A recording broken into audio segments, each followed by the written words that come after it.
Over the past 2 months, we've been talking about Star Wars quite a bit. The problem is the past month or so has been nothing but negative stories when it comes to Lucasfilm and Star Wars. It's really sad if you think about it that they can't really control the narrative of their own stuff. Think back to when The Mandalorian came out. Were we talking about any of this nonsense about, crazy stuff behind the scenes at Lucasfilm, or maybe other than the crazy people on social media that want to fire Gina Carano? Most of the conversations we were all having about, well, how did Boba Fett come back? Oh my God, it's Luke Skywalker. Stuff like that. And then the High Republic came out, and we're not even talking about that, really. We're talking about the writers who are coming out and trashing fans left and right. I don't understand why Lucasfilm can't get their own employees to calm down. You would think you would say, hey, listen, writer that we're paying you a bunch of, hey, writer of this Star Wars book that we're paying a bunch of money to work for us, can you maybe not tell fans they're piles of trash? Can you not do that maybe? I would really appreciate that, because we really want to sell books, toys, stuff like that. We don't want to have to sit there and listen to fans get mad because you're calling them trash. I think that's an easy thing to ask. Well, we have a little bit of inside information that's come out. I just had this sent to me. This is from Pirates and Princesses by WDW Pro, who's actually pretty reliable when it comes to inside information. So I'm going to link this because this is a very lengthy article. I'm just going to touch on some things in here that I think are worth going over in regards to this whole Civil War concept, which I don't believe there's an internal Civil War. I think that there's different people that have different ideological perspectives that they want to see happen when it comes to Star Wars. And some of them are just very discouraged right now. This article really makes a lot of sense of what's really going on and makes it sound a little bit more normal than some like Civil War, like bunch of people throwing things at each other when they walk into work every day. Like, this is actually a really good article. I just want to go over some stuff in it.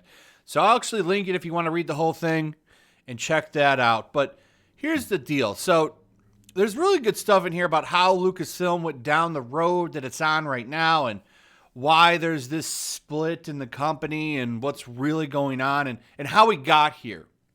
The biggest problem at Lucasfilm is the story group. Interesting fact that I just found out the other day, when Kevin Feige pretty much took over the reins of Marvel, he fired the Marvel story group. Got rid of them because he saw them as an obstacle. It might be there might be maybe a good reason to get rid of the story group at Lucasfilm. The story group is pretty much inclusion first, Star Wars second. And I remember first hearing about the story group way back when. This is from December 22nd, 2017, from the New York Times. The women who run the Star Wars universe. And this article talks more about diversity of inclusion than it does about actual Star Wars shit. And this was a big red flag to where Star Wars was going back in 2017. And this article talks about that a little bit more. It says one of the first things that Kathleen Kennedy did after taking charge of the company was hire Kira Hart to run the Lucasfilm story group, which would be in charge of the Star Wars narrative moving forward. However, as a matter of how the story group would actually operate, the individuals brought on board for it were actually less interested in Star Wars and more interested in quotas for sex and race and narrative moving forward. This was to such an extent that Kira Hart's very first action as head of the newly formed story group was to make sure only women were allowed to guide Star Wars. And then, of course, it links to this article right here, which is the women who run the Star Wars universe. And then it comes down here. I'm not going to read this whole article. It talked about how they wanted female characters to be pretty much at the front of everything. And then you look at how it was back then, right? When things first started rolling. We got the sequel trilogy, Rogue One, even Solo. A movie about Han Solo was really about his girlfriend. It really was. Like, Han Solo's girlfriend was the hero of that movie. If you haven't watched that movie yet, I'm sorry, I'm going to spoil it for you. But so Han Solo at the end of the movie is fighting that bad guy. He's losing. He's about to get beat up. And then here comes his girlfriend, upstages him, beats the bad guy, and then lifts up Han Solo from the ground after he got beat up. Like, they should have just called the movie Han Solo's Girlfriend. That would have been a more accurate title. So we go from where we are at the beginning up into Solo. You kind of see the writing on the wall. Rise of Skywalker was a mess, but the Mandalorian starts to creep up, right? And then you see, okay, we're going into a different direction. Remember when the Mandalorian came out? Like, why can't the Mandalorian be a female? All those weirdos on Twitter. So much funny shit. So listen to this. The problem was that not only did Lucasfilm's FemForce want to insert gender and racial quotas into their new Star Wars products, but they also wanted to discriminate against Caucasian males. Despite this being the majority of their consumer demographic, the story group and new Kathleen Kennedy hires wanted nothing to do with the old Star Wars. Their ridiculous and petty hatred of people's groups went so far as to have them drawing a giant red X on Luke Skywalker, the main protagonist and hero of the franchise, and posters at Lucasfilm. Luke represented the patriarchy and male-dominated narratives, and for that reason, Mr. Skywalker would have to go. And then here's that famous picture. Right here, you see it on the left. There's a red X right here in this picture. This is clearly what that picture is. Now, to be fair, I did hear that Geeks and Gamers Jeremy, the guy who runs it, has said that he's met Andy Guterres here, and that person is just a huge fan of the Empire, and that's just a joke. But it is pretty clear that they've had some kind of hatred for Luke Skywalker, and they talk about that in here. J.J. Abrams was brought on to do The Force Awakens with Lawrence Kasdan, assisting in writing. The guidance given to them from Kathleen Kennedy in the story group was simple: make New Hope for a new generation, make its protagonist a woman, and make Star Wars look like our world. And then Abrams has his famous quote right here. Now, here's the thing. No one would have had a problem with Rey if Rey had been a well-written character and had been interesting. Here's the problem with Rey. As of February 27th, 2020, they are still rewriting Rey's backstory. This is from Star Wars Facts. Rey had a computer display from an old Y-Wing assault bomber inside her AT-AT on Jakku. From that, she used it to learn binary and alien languages such as the Wookiee language. She also used it to run flight simulations and hone her skills as a pilot. Oh, that's how she learned everything.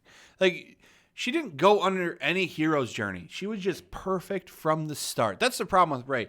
Rey could have been, if you had her be Luke Skywalker's apprentice, and she rises up and becomes the hero, everybody would have loved her. Just for the fact that she's Luke's student, you'd want to see her succeed, right? And that would have been a proper handing of the torch, or passing of the torch, and it would have worked. But they didn't want to do that. They wanted to have Luke be a failure. And they talk about that in this article. Most of it is now, like, the majority of it that I'm going to skip over is about, like, the fight for Luke Skywalker. And it's pretty damn clear that there's different perspectives on how that character should be used within Lucasfilm. I think that that's pretty damn obvious, because they talk about right in here on The Last Jedi. Well, the surprise was that Darth Vader was Luke Skywalker's father in Empire. Well, the surprise in The Last Jedi is that Luke Skywalker's a failure. And they talk about the change in the directors, how they got rid of Colin Trevorrow, who got fired from Rise of Skywalker. And they didn't want him because he desperately wanted to use Luke Skywalker. So they went with Rian Johnson, who hung out with that story group and wrote that movie in secret with them, which explains why that movie is such a big pile of dog shit. And then they brought in, Dave Filoni and Jon Favreau to do the shows, and Kathleen Kennedy just kind of ignored them, and they went and made something very, very special that's really has shifted where the executives of Disney want to push this franchise. So I think a lot of this makes sense. I think, they have this story group, which is well documented, of being pretty, inclusion first before story. They obviously didn't want Luke Skywalker to be the hero. You bring in, these little guys. Well, Jon Favreau is not a little guy. He's a pretty big name in Hollywood, but they bring him in to do a special project. And it turns out it's exactly what people want in Star Wars, and it blows up, and it kind of blows up in the face of the story group. You think of the things you hear about how Kathleen Kennedy's pissed that she's not getting any recognition. The story group's mad that they're not getting any recognition for this because they had nothing to do with it. This has mostly been a Favreau and Filoni baby. The Mandalorian has been their baby.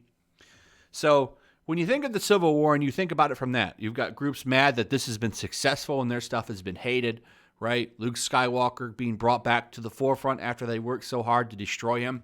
It makes a little bit more sense when you hear about this, finger quotes, Civil War, if you see it from this perspective of people just butthurt all over the place. I don't think people are throwing things at each other. I just think that they underestimated the popularity of The Mandalorian because it's exactly what people have wanted since Disney took over the damn franchise. I would say it's what people have wanted since the original trilogy came out. The sequels are okay. I know I'm not a prequel, not a sequel. I'm taking that. I meant prequel. I'm not a prequel hater, but they just didn't do it for me. I think The Mandalorian's a lot better than some of the stuff that's in the prequels. So I don't know. I just thought this was an interesting read, and it really did kind of dive into a lot of the stuff that we've been talking about over the past couple of months, and it made a lot of it make more sense to me. So I'm going to link this in the description. Give it a read. It's a really good article, and I think it'll make more sense when you consider everything that's been going on over the past couple of months. So anyway, thanks for watching. Share the video. Hit the like button. Make sure you still subscribe. Subscribe if you're new. Hit that notification bell, and I'll see you guys on the next one. Peace. Also, if you want to help support the channel, check out my Teespring store. There's a link in the description. You can find some merchandise in there that you might want to check out.